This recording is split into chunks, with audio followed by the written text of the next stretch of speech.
Zohran Mamdani America దేశంలోని New York సిటీకి మేయర్గా ఎంపిక అయినారు. ఆయనకు మన ఛానల్ నుంచి శుభాభినందనలు అండ్ కంగ్రాచులేషన్స్. కాకపోతే మన దేశంలోనే కొంతమంది సోషల్ మీడియా న్యూస్ ఛానల్స్ అని చెప్పి న్యూస్ అని స్ప్రెడ్ చేసేవాళ్ళు, కొంతమంది సోషల్ మీడియా ఇన్ఫ్లుయెన్సర్స్ అని చెప్పుకునేవాళ్ళు ఎవరో ఊర్లో వాళ్ళ పెళ్లికి ఎవరో హడావిడి చేసినట్టు తయారైపోయింది. కొందరేమో ఆనందంతో చప్పట్లు కొట్టుంటే ఇంకొంతమంది ఆ ఆనందం అంత వద్దు, తగ్గించుకోండి అని చెప్తున్నారు.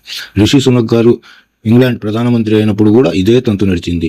కొంతమంది ఏమో ఆనందంతో చప్పట్లు కొట్టారు, కొంతమంది ఏమో అంత ఆనందం వద్దు, తగ్గించుకోండి అన్నారు.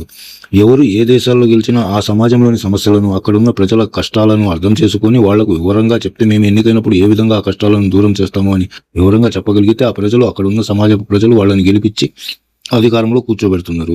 ఇక్కడ మన దేశంలో బీహార్లో ఎన్నికలు జరుగుతున్నాయి కదా, ఇక్కడ ప్రతి ఒక్కరు పత్తిత్తులం అని చెప్పుకుంటున్నారు కదా. ప్రతి పార్టీలో ఎంతమంది క్రిమినల్ బ్యాక్గ్రౌండ్ లేని నేతలు ఉన్నారో చెప్పగలుగుతారా? బీహార్ ఎమ్మెల్యే సీట్లు పొందిన నేతల్లో ఎంతమందికి క్రిమినల్ బ్యాక్గ్రౌండ్ లేకుండా సీట్లు పొందారో మీరు చెప్పండి. అప్పుడు ఇతర దేశాల వాళ్ళ గురించి ఆలోచించండి. అవసరాల కోసం దారులు తొక్కే పాత్రలు తప్ప